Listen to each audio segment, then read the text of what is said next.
Hey, ¿qué onda? Mi nombre es Jonathan Domingo y estás escuchando mi podcast. Hey, ¿qué onda? Hablemos de la historia del cristianismo de Justo L. González. Esa va a ser una reseña corta porque es un libro de historia y abarca muchísima historia, entonces no es tan fácil resumirlo, pero voy a dar 5 puntos para poder simplemente dar un poco de información acerca del libro. 1. Justo L. González es un autor hispano y es un autor hispano reconocido por cualquier círculo de eruditos. Es uno de los autores con más prestigio, con más autoridad en el tema de la historia de la iglesia. Ahora, se me hace muy chido eso porque cuando alguien de Latinoamérica destaca en alguna ciencia es muy chido, pero que en el rollo de teología y de la historia de la iglesia, que un hispano llene las bibliotecas de los seminarios más prestigiosos de Estados Unidos, sí me da orgullo y siento que con más razón los hispanos deberíamos de estar consumiendo su contenido. Entonces tiene varios libros, son un poco largos, entonces hace como, no sé, 8 meses leí el de la historia de la teología. Ese probablemente lo vuelva a leer para poder dárselos a ustedes, pero ahí voy a estar metiendo libros de Justo L. González. Es un nombre que tienes que recordar, y más si tienes un interés en la historia de la iglesia. 2. Este libro narra la historia de la iglesia desde los Hechos hasta justo antes de la Reforma Protestante. Habla un poco de los pre-reformadores que vimos en nuestra serie de la Reforma Protestante. Entonces les voy a dar un resumen así de 1 minuto de qué es lo que abarca. Entonces abarca Hechos, que es la creación de la iglesia y el esparcimiento al Imperio Romano, específicamente a los gentiles. Habla de qué es lo que sucede con los apóstoles, cómo murieron, qué hay escrito acerca de ellos. Después pasa a los padres apostólicos, que es la primera camada de líderes después de los apóstoles. Quizá mi etapa favorita de la historia de la iglesia es los escritos de los padres apostólicos. Después de eso está lo que se llaman los padres apologéticos. El más famoso es Justino Mártir, que ahí están dando apologías, que eso no significa pedir disculpas, sino dar una defensa. Y no están dando apologías hacia falsas doctrinas, tanto como están haciendo apelaciones al Imperio Romano para que acepten el cristianismo como una religión permitida dentro del Imperio Romano, y utilizan como el gancho que tenían de que el Imperio Romano ya conocía las costumbres y la religión judía, y decían que el cristianismo es como el cumplimiento de la ley judía. Entonces, escritos bien importantes. Y ya después de eso entra la etapa de la iglesia perseguida, y ya y luego están los otros que se llaman los padres de la iglesia. Eso es desde los padres apostólicos hasta aproximadamente los tiempos de Agustino y de Jerónimo, no sé cómo se dice en español, Jerome. Entonces ahí, después de Justino y ellos, hay un nuevo grupo de personas de Clemente de Alejandría, Origen de Alejandría, que empiezan a utilizar la filosofía griega, específicamente el platonismo, para ahora defender no solamente que el cristianismo es una religión legítima, sino que el conocimiento en general, todo empata y todo es correcto. Entonces, si tú, como un ciudadano romano, conocedor de la literatura griega y de la filosofía griega, ahora tú puedes entender que lo que sabes de eso, cualquier cosa que sea verdad, es verdad, porque es la verdad de Dios que también se encuentra en la Biblia.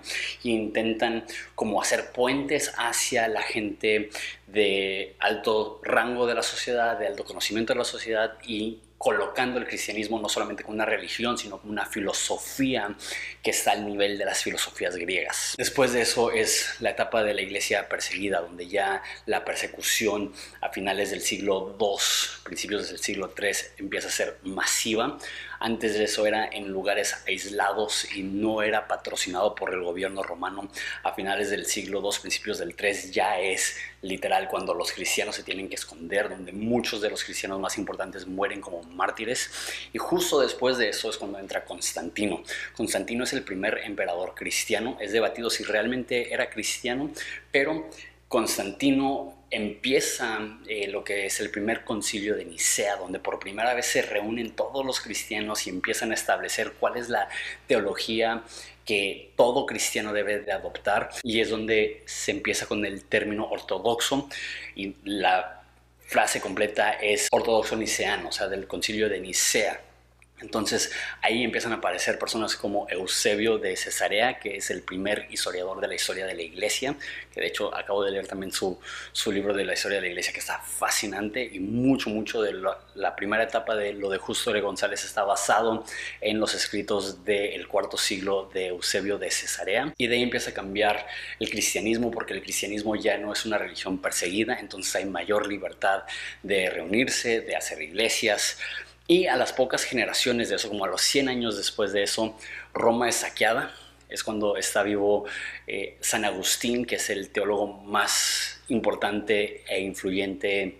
Dicen que entre Pablo y Martín Lutero el más influyente es Agustín. Él está escribiendo cuando Roma empieza a caer, y como 50 años después de eso Roma cae, y el obispo de la iglesia en Roma, que después es conocido como el Papa, empieza a ser la persona más importante en Europa, y ahí es cuando la iglesia empieza a ser cambiado de una religión a una institución, de algo espiritual, algo que tiene legislación sobre todas las áreas de la vida, y ahí es donde el papado empieza a agarrar poder y donde poco a poco se va distorsionando y empieza la Edad Media. La Edad Media es del año 500 al año 1500. De la caída del Imperio Romano en el occidente hasta la Reforma Protestante, la caída de Constantinopla y el Renacimiento. Eso es cuando empieza la Edad Moderna. Entonces, de ahí también narra diferentes figuras importantes como San Francisco, como el Papa Gregorio,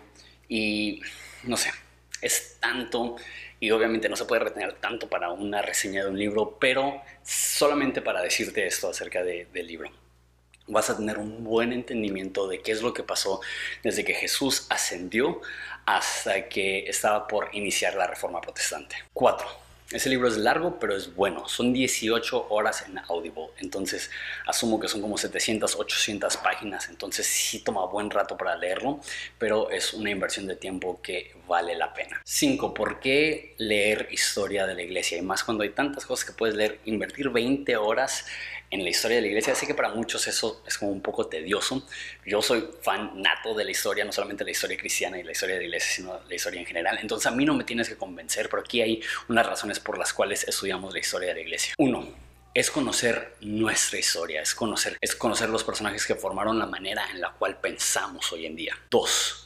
Te ayuda a entender de los errores de otros, aprender sobre cabeza ajena. Dijo Winston Churchill que los que no conocen la historia están destinados a repetirla. 3. Te das cuenta cuáles son las cosas superficiales y cuáles son las cosas realmente importantes, porque las superficiales no perduran, pero los temas importantes siguen saliendo a flote, siguen siendo de importancia. Y 4. Te sientes parte de una familia, te empiezas a ser amigo de los personajes de la historia de la iglesia, te empiezas a inspirar en su vida, te empieza a retar en tu propia vida, y tú empiezas a crecer simplemente al conocer la vida de las personas que estaban antes de nosotros. Tengo un link para 2 libros gratis en Audible. Puedes cancelar tu suscripción, no pagar ni un 5 y te quedas con los 2 libros, y si te quedas con la suscripción hay un chorro de recursos padrísimos, entonces puedes revisarlo ahí en la descripción. Dios te bendiga.